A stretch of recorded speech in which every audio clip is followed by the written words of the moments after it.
Ya, oke. Mari kita lanjutkan kembali ending pertarungan antara Zhou Fan melawan Kaisar Yuan. Tepat setelah Zhou Fan mengalahkan aliansi kekaisaran. Kaisar Yuan dan juga anak-anaknya sedang melakukan sebuah pesta kecil karena hari itu adalah hari ulang tahun dari kaisar. Nah, di sini kaisar masih belum mengetahui hasil pertarungan di Wingate City. Intinya di sini kaisar masih menganggap jika kemungkinan ia akan menang melawan aliansi Zhou Fan. Pada perkumpulan tersebut awalnya terlihat sedikit perdebatan antara kaisar dan juga anak-anaknya. Hal tersebut terkait dengan perjanjian aliansi dengan Quan Rong Army.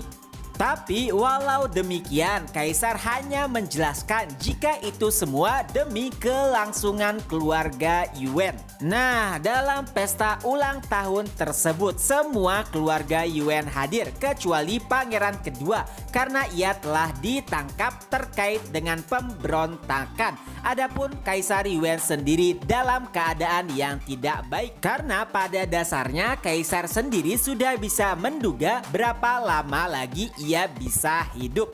Dalam pesta kecil tersebut, Kaisar Yuan juga sempat batuk. Di sini para anak-anaknya juga terlihat khawatir dan ketika itu ada pelayan yang memberikannya obat. Tapi ternyata obat tersebut sudah dicampur oleh racun. Tepat setelah Kaisar meminum obat tersebut, ia pun kembali batuk darah, bahkan lebih parah dari sebelum ia meminum obat. Awalnya anak-anak kaisar mengira jika racun tersebut diberikan oleh pelayan.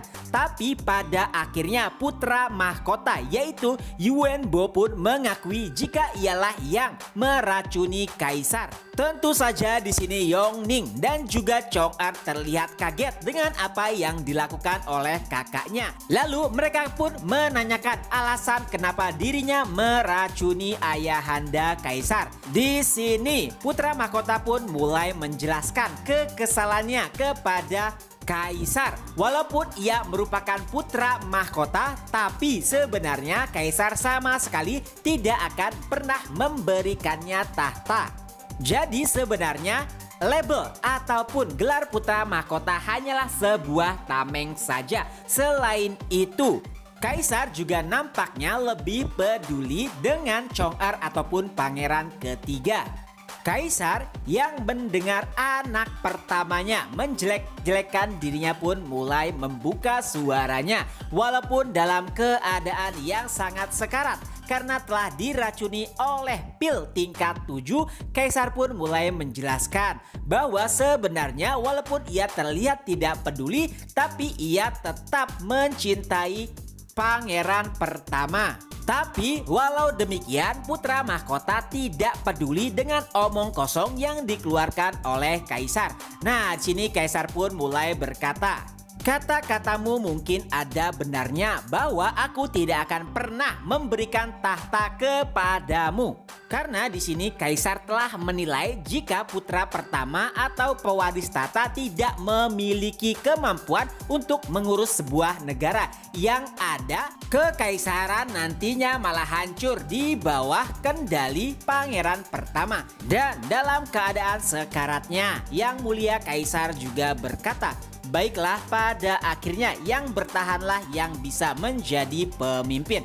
Nah, di sini pangeran pertama terlihat sangat percaya diri bahwa dialah nantinya yang akan bertahan pada akhirnya dan mewarisi gelar kaisar. Tapi walau demikian, kaisar tetap tidak mau mengalah begitu saja. Ia pun memanggil para pengawalnya dan 5 orang ahli Rana Visidewa pun mulai mengelilingi pangeran pertama. Kaisar juga berkata, "Tangkap pangeran karena ia telah meracuniku."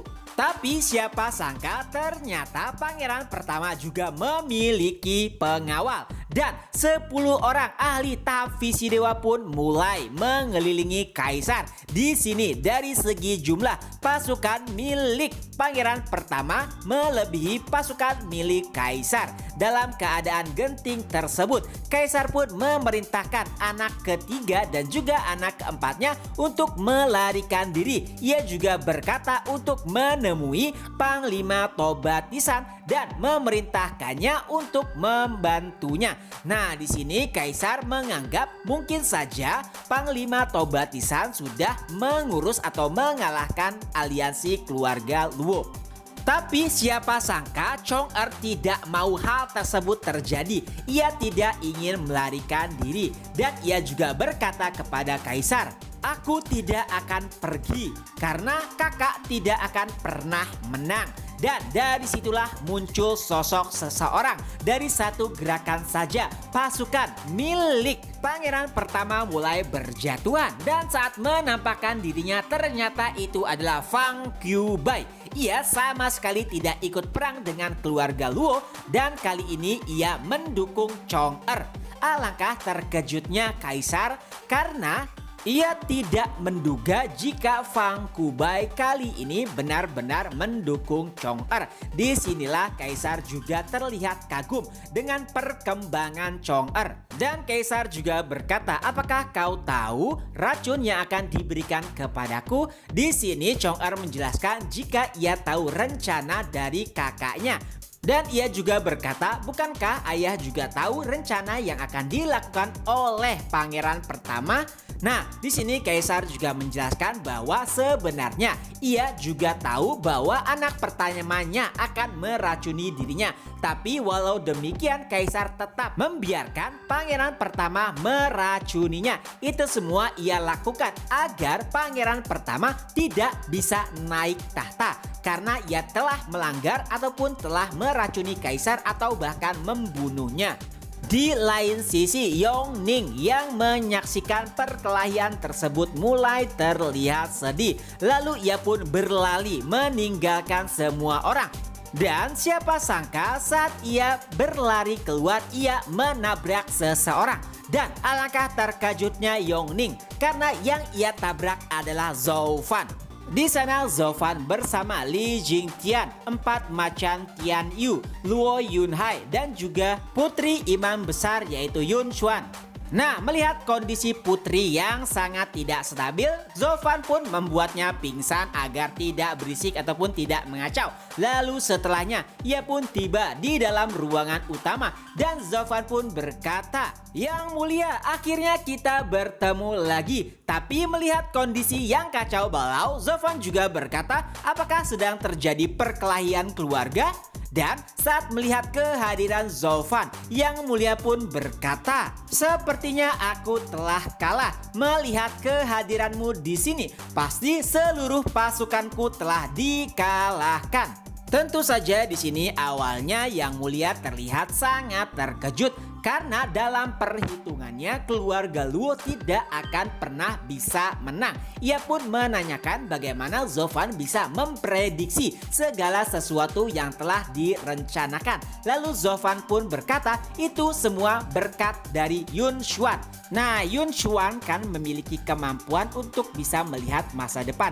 Di sanalah Zhou Fan selalu bertanya bagaimana nasib dari kaisar. Setelah mengetahuinya, akhirnya Zhou Fan pun menyimpulkan beberapa hal yang mungkin diprediksi akan dilakukan oleh kaisar. Dan saat itu juga Zhou Fan pun mulai merencanakan segala sesuatunya. Di sini kaisar benar-benar mengaku telah kalah total kepada Zhou Fan. Ia juga berkata jika Zhou Fan sangat cocok untuk menjadi penguasa ataupun kaisar selanjutnya. Tentu saja kata-kata tersebut membuat kaget Chong-er dan juga pangeran pertama. Tentu saja Zhou Fan dengan cepat menolak permintaan tersebut karena pada akhirnya nanti Zhou Fan akan pergi ke sekte Demonic Scheme. Nah, di sini pangeran pertama terlihat berusaha membujuk Zhou Fan karena Zhou Fan merupakan pemenang dari segala pertempuran. Ia meminta Zhou Fan untuk mendukungnya menjadi kaisar. Tapi tentu saja Zhou Fan tidak menginginkan hal tersebut. Melihat ketidakmampuan dari pangeran pertama, mungkin saja Kaisar Tianyu tidak akan berumur panjang. Dan disitulah Zhou Fan menunjuk Chong-er untuk menjadi kaisar selanjutnya. Nah, sebenarnya Zofan juga sedikit menjelaskan bagaimana skema yang dilakukan Kaisar, seperti bagaimana ia menyingkirkan Zhuge Chengfeng, lalu Yun Xuan, dan juga bahkan Dugu Zantian. Nah, di sini Yun Xuan yang merupakan cucu dari Yun Xuan terlihat kaget karena ternyata dalang dari kematian kakeknya adalah Kaisar. Tentu saja itu membuat Yun Xuan tidak percaya bagaimana bisa Kaisar membunuh kakeknya. Nah, di sini Kaisar juga sedikit menjelaskan bahwa Imam Besar Yun Xuan telah mengetahui segala sesuatu rahasia dari Kaisar. Ia juga tidak menyetujui perjanjian dengan Quan Rong. Dan karena takut mengganggu rencananya dengan sangat terpaksa, Kaisar pun harus membunuhnya. Lalu sebelum meninggalkan Kaisar dan juga para anak-anaknya, Zofan pun berkata, "Chong'er, silakan selesaikan masalah keluargamu. Dan 2 hari setelah ini kau harus bersiap untuk menjadi Kaisar selanjutnya." Tepat sebelum Zofan meninggalkan kekaisaran, Kaisar Yuan pun menghembuskan nafas terakhirnya. Semua anak-anaknya terlihat sangat bersedih atas kematian tersebut, terutama Chong'er. Lalu ia pun berkata, "Tangkap putra mahkota karena telah membunuh Kaisar." Dan itulah akhir pertarungan antara aliansi klan Luo melawan kekaisaran. Berakhir dengan kemenangan telak dari aliansi klan Luo yang dipimpin oleh Zofan dan pengangkatan Chong'er sebagai kaisar selanjutnya. Dan perlu diingat juga ya bahwa Chong'er hanyalah kaisar boneka saja. Itu semua karena Zofan masih sangat malas untuk berurusan dengan 3 sekte penjaga kekaisaran. Dan tentu saja kekuasaan utama masih dipegang oleh klan Luo. Oke, itu saja dulu untuk video kali ini. Semoga terhibur. Jika ada kesalahan bisa dikoreksi. Ketemu lagi di next video. Bye bye.